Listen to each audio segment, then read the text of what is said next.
Aujourd'hui, nous vous montrons quelques-uns des endroits les plus incroyables où des personnes ont été retrouvées, mortes ou vivantes. Ce sera donc vraiment curieux, passionnant et parfois même dérangeant.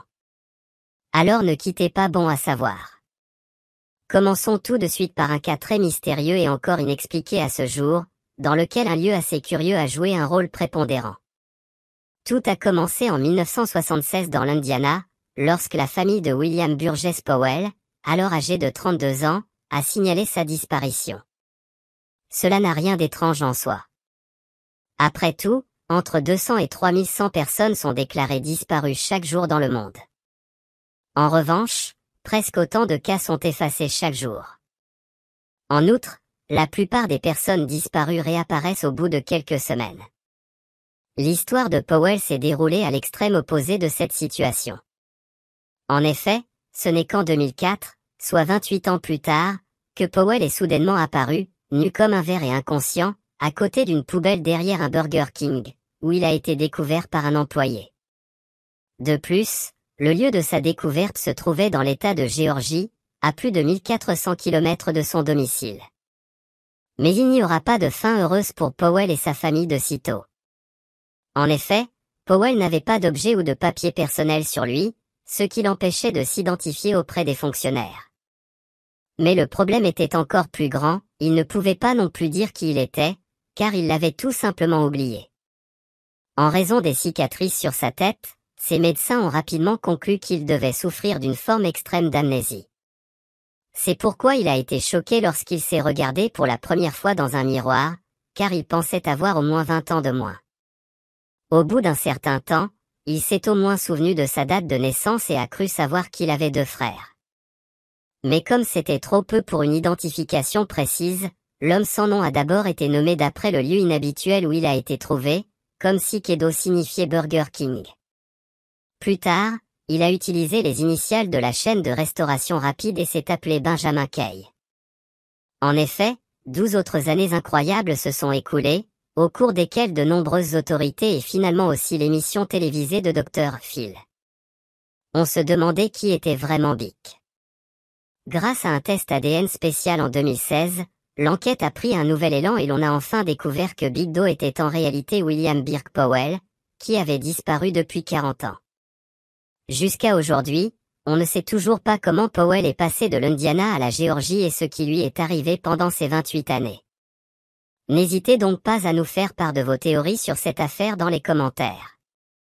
Passons ensuite à un homme originaire d'Inde, qui était extrêmement conscient de sa situation difficile, mais qui n'avait aucun moyen de s'en sortir seul. En effet, l'endroit incroyable où l'on a plutôt trouvé Babu de l'Inde se trouvait dans une étroite crevasse, entourée d'une paroi rocheuse abrupte, bien au-dessus de la terre ferme. Il s'est retrouvé là alors qu'il grimpait dans les montagnes du sud de l'Inde avec des amis, sans être assuré, et qu'il a glissé d'un coup. Heureusement, il n'est pas tombé complètement, ce qui aurait probablement été la condamnation à mort du jeune homme de 23 ans, mais a trouvé un appui dans cette crevasse. Comme il était quasiment impossible de l'atteindre de là, ses amis et les habitants des environs n'ont pas pu l'aider. Babu a donc dû rester 48 heures en plein soleil et sans eau. Ce n'est qu'à l'aide d'un hélicoptère qu'il a finalement pu être sauvé de son lieu de séjour inhabituel. Aujourd'hui, 1 an après l'accident, Babu réfléchit à 2 fois avant de repartir grimper sans sécurité ni équipement. Nous poursuivons avec une histoire presque féerique, mais qui s'est réellement déroulée en 1980 dans le Minnesota. En effet, lorsque Jen Hilliard a été retrouvée à l'endroit suivant, incroyablement glacial, ses chances de survie étaient en fait proches de 0. Mais reprenons depuis le début. Après une soirée country, Hilliard, 19 ans, voulait rentrer rapidement chez elle avec la voiture de son père. Quand la voiture s'est arrêtée. Comme aucun autre véhicule ne circulait dans cette région rurale, la jeune femme a décidé de sortir par moins 30 degrés Celsius, chaussée de bottes de cow-boy et vêtue de son manteau d'hiver.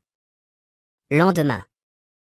Environ 6 heures après la panne de voiture d'Iljad, Nelson a découvert la jeune fille inerte dans l'allée de sa cour. Il n'a pas hésité une seconde et l'a portée jusqu'à sa voiture, où il a dû poser Hilliard en travers de la banquette arrière, car elle était déjà tellement gelée. Malgré le peu d'espoir qu'il avait, il l'a emmenée à l'hôpital le plus proche. Là-bas, on a d'abord essayé de l'aider, mais en vain. En effet, la jeune femme était tellement gelée qu'il était absolument impossible de lui injecter quoi que ce soit. Finalement, on l'a enveloppée dans des couvertures chauffantes et des coussins et on a essayé de la décongeler de l'extérieur. C'est alors qu'un véritable miracle s'est produit. Quelques heures plus tard, la jeune fille était assise dans son lit, en pleine forme et sans séquelles, sa seule préoccupation étant la voiture de son père qu'elle avait laissée derrière elle. Ses médecins ont supposé que Hilliard n'était pas complètement gelée, mais que l'hypothermie sévère avait provoqué chez elle une rigidité musculaire semblable à la rigidité cadavérique, ce qui lui a sauvé la vie.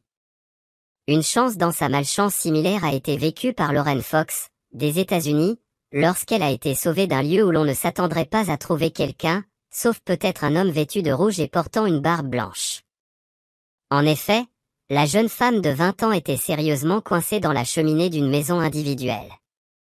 La jeune femme s'était tellement coincée qu'elle ne pouvait plus avancer ni reculer. Malgré sa panique naissante, elle a réussi à alerter la police avec son téléphone portable. Les habitants de l'immeuble ont été d'autant plus étonnés de voir arriver devant leur maison plusieurs camions de pompiers et une ambulance.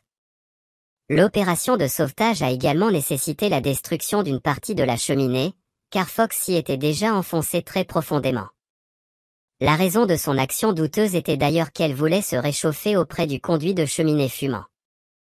Et ce, même si la maison de ses parents n'était plus qu'à un pâté de maison. Pour découvrir le prochain lieu étrange où un jeune enfant a été retrouvé, nous devons retourner dans les années 50 aux États-Unis. C'est là en effet que la petite Anne Tropp vivait avec ses parents dans une maison avec jardin. Par une journée ensoleillée du mois de mai, la petite fille de 2 ans se balançait comme souvent juste devant la fenêtre de la cuisine, où sa mère pouvait en fait bien la voir. Mais tout à coup, Anne a poussé un cri. Quelques secondes plus tard, lorsque sa mère se trouvait dans le jardin, sa petite fille avait disparu sans laisser de traces.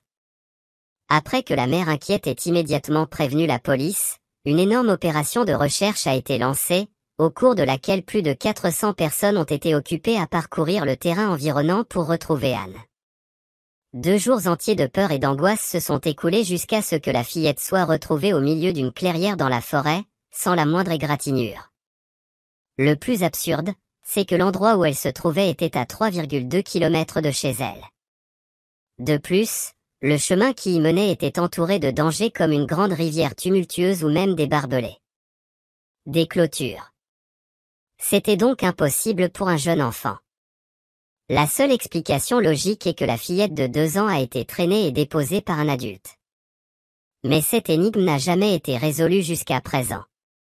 Dans le cas de l'endroit incroyable suivant, où une adolescente californienne a été retrouvée, les pompiers ont certainement réfléchi à 2 fois pour savoir si l'appel d'urgence était vrai ou s'il s'agissait d'une mauvaise blague.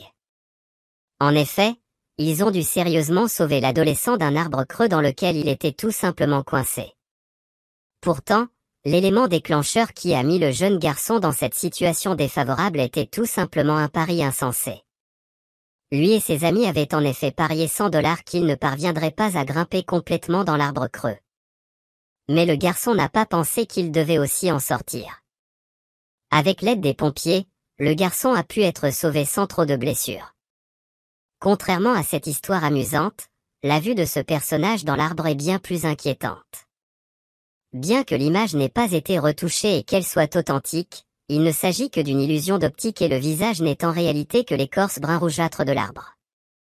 Pour finir, nous avons encore un lieu d'horreur absolument violent, dans lequel personne ne veut vraiment séjourner, et encore moins vivre. En effet, lorsque J.C. Ledo du gare de South Lake Tahoe aux États-Unis a été enlevé le 10 juin 1991 en plein jour sur le chemin de l'école, ses ravisseurs l'ont emmenée dans une arrière-cour inhumaine alors qu'elle n'avait que 11 ans. C'est là que la fillette devait désormais vivre dans des tentes et des cabanes déglinguées.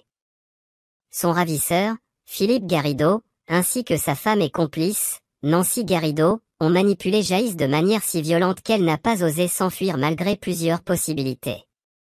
Dans cette ferme sale et délabrée, elle a également vécu plus tard avec elle. Ses 2 filles, Angèle et Starlet, qu'elle a eues à l'âge de 13 et 17 ans. Par hasard, une perquisition a eu lieu chez les Garrido en 2009, au cours de laquelle, après 18 ans de captivité, la victime de l'enlèvement, âgée de 29 ans, et les 2 enfants ont été découverts et libérés de leur lieu de détention inconcevable. Lequel de ces cas avez-vous trouvé le plus flagrant? Faites-le savoir dans les commentaires, sinon regardez cette vidéo et abonnez-vous à Bon à savoir pour en savoir plus. Et maintenant, à la prochaine fois sur Bon à savoir.